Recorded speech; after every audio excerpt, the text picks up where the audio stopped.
All right, what's going on, guys? Welcome to my business channel, Angelo Carlos Business. Here I'm focused on helping you with all the business lessons I've learned in my MBA program, as well as working as a program manager within the Silicon Valley. So I wanted to give you guys advice on everything I have learned. So this video is about how to negotiate a job offer. And I'm just going to jump into it, like what steps you would need to do in order to negotiate an offer, and how to best position yourself for the highest, most beneficial offer for you. All right, so let's jump into it. So first things first, let's just walk this up. So you get an offer from said company, whether it be a big tech company, at another firm, whatever it may be.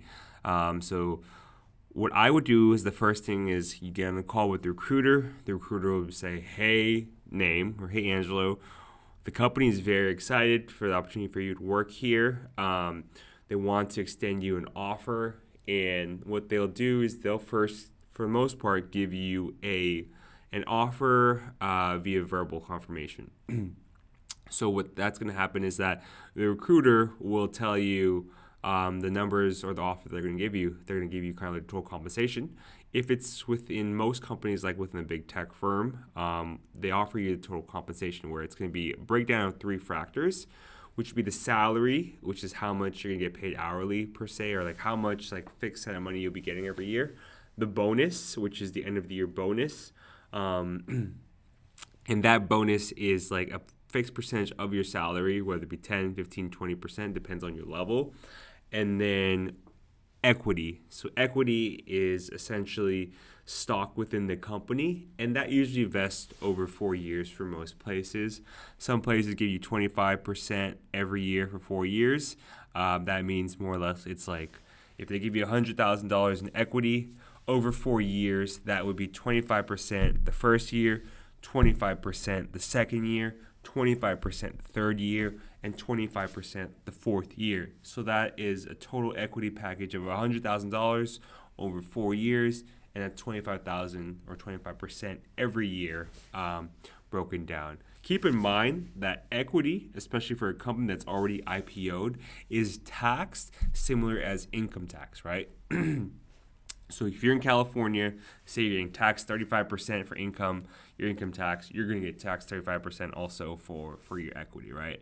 So basically, that $100,000 that you thought was going to invest over 4 years is really only $65,000 invested over 4 years because it's getting taxed like income tax. And this is applying for companies that have already IPO'd and are kind of within the public stock market as well. So that's kind of how it works with equity, right? So let's walk through a hypothetical offer. Hey, Angelo, this is company, let's just say like, I don't know, like random company, like happy friends, right?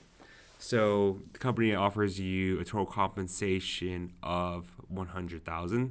Then they'll break it down by base, which is your salary, stock, as well as bonus, right? So the first thing you want to do is when you get the offer is you don't want to accept immediately. Tell them, hey, recruiter, I'm very, very happy. I'm very, very thankful for the offer. I think I can provide a lot of value to the company, but I want to take some time to think this over with my family. And then what that will do is that the recruiter will give you extra time to really think about the offer. And usually they'll give you a set amount of time frame. I've been seeing it's usually like 3 to 5 days for you to think about the offer, because they'll basically say that, hey, we have other candidates in line, but you're your first choice, and we really want to hear back from you, so that way if we do not decide to go to the offer, we can extend it to another candidate, right?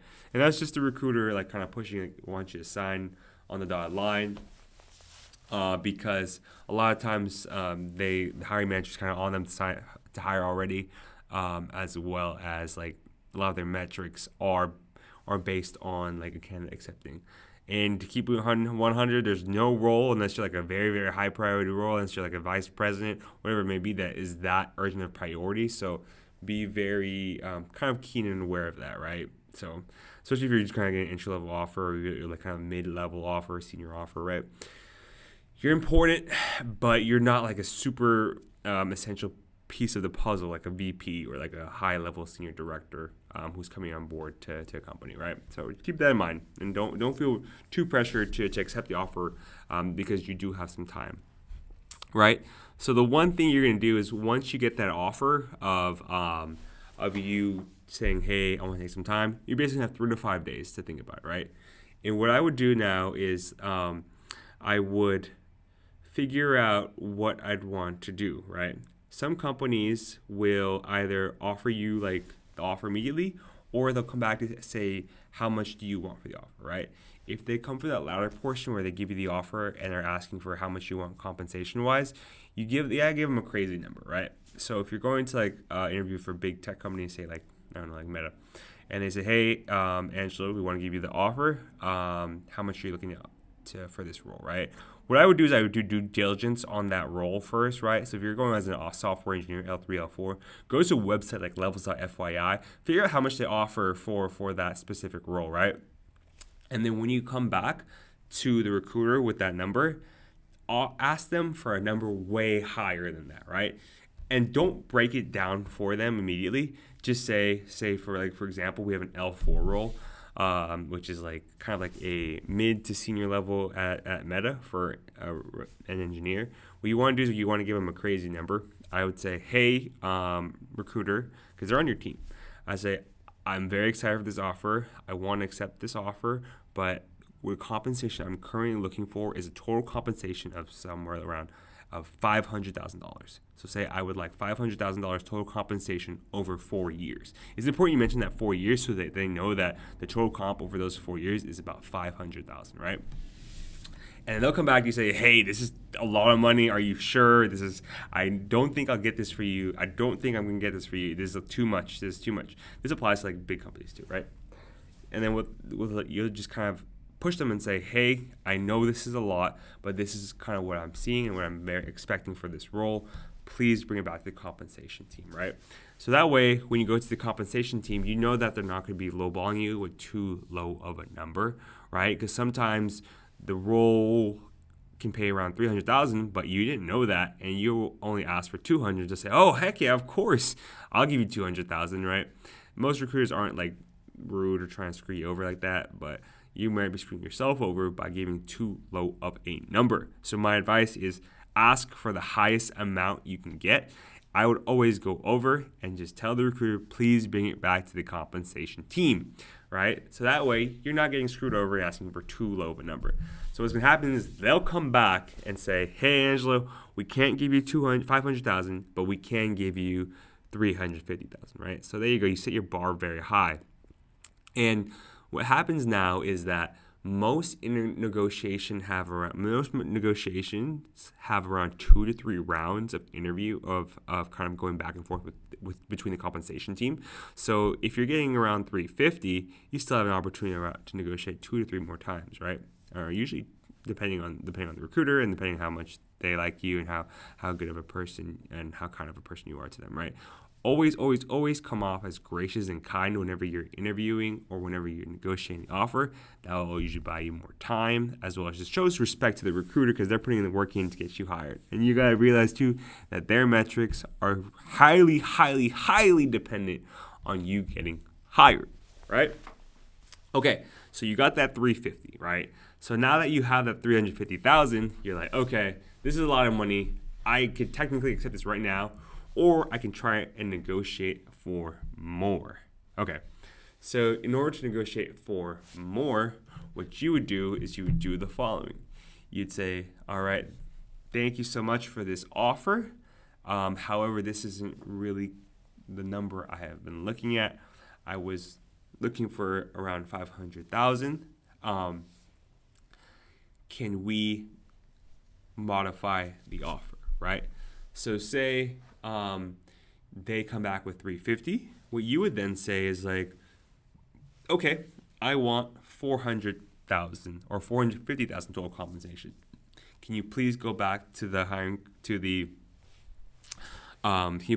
compensation team and tell them I'm looking for total compensation of 450,000. And then what you can do is you can do the following.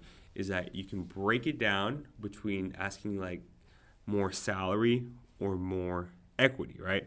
Usually salary is the most unnegotiable thing for most companies because salary has typical bands, right? So usually there's a set band where they can give you amount of salary. I think for like L4, right? Like the set salary, like the highest salary they can give you is around 200,000. Don't quote me on that. But for equity, you can always ask for more. So if you find it more important to have more equity, then ask for more equity. If you find it more important to have more salary, ask for more salary, right? What you can do is if you want more salary, you can try and get to the top of that salary band and then ask for like less equity to hit that 250,000, right? Or 450,000, right? The thing too with bonus is you need to keep in mind most bonuses are kind of a set level. In the sense that, right, I think L4, it's like a 15% or 28% bonus of your salary. So just kind of keep that in mind. So two things to keep in mind is that after you negotiate that, you get that first offer, tell them you want a higher offer because it's not what you're looking for. And then you're able to ask for more salary or more equity based on what you're looking for, right? And then they'll come back to you and give you that revamped offer. And if you like that offer, if you feel that it's kind of hitting the mark, then accept the offer. If not, and if you think you can get more, approach it the same way. Say you're gracious, thankful for the offer, and then ask for more, right? And you just kind of keep rinsing and repeating that process until you hear the recruiter say, hey, Angelo, this is best and final. I cannot do anything to bump up the price or bump up the offer, right? And that's kind of when you know it's like, all right, I've kind of maxed everything out. Can't really do anything. This is it. This is the offer. We're done. Okay. So once you do that, the offer is done, and you either accept the offer or you decline it, right? But there is one last final trick, and that is a competing offer. If you have competing offers from other big companies, then what you can do is you can basically tell them, hey, I have this offer sheet from XYZ company. Can you guys match it or do better? And that's like the last and final trick. My suggestion is if you do have competing offers, you have both of the companies bid against each other, right? So keep going back and forth between each company. Show them the competing offer, show them the competing offer, show them the competing offer. And then once you do that, you'll be able to kind of have both companies bid back and forth. A lot of times is that most companies, what they'll do is they won't show you the actual offer. Like they won't give you a PDF of the offer, but they'll give you like a verbal offer. And what you can do is that you can just kind of write that down and then let the recruiter know this is what I got. Or you can have like an email contact with the recruiter from the other company, ask them to break down the offer for you via like email. Just like say, can you break this down via the email thread? And then you can show that email as a receipt of a proof of a counter offer. Right. So that's another way too. Like the last and final straw is that if you have counter offers, your best bet is to show it to the companies, have them bid back and forth. And then once you have final offers from all these companies, you get to pick which one kind of works best for you, right? Keep in mind that even though a company may offer you the most money, it may not be in your best interest just to go to that company because one, you may not like the product, two, you may not like the hiring manager you'll be working with, or three, you may not like the company culture, right? So this technique is just to really how to get you the highest offer. But when you do accept an offer, just pick the offer that you think would most benefit you with you in your career. Because usually when you're in a company, you'll be there for like a year, 2 years, 3 years before you go to another role or maybe even career there. So just keep in mind that you want to be happy with your offer and you want to be happy with the company you pick. All right, I hope you guys enjoyed this video. Please like, comment, subscribe. This is the Angelo Carlos business channel where I talked about everything on business, negotiating offers, everything I learned from my MBA as well as my life in the Silicon Valley as a program manager. I hope you guys enjoyed this and tune into my podcast. I have like a podcast dropping too. So see you later, guys. Have a great day.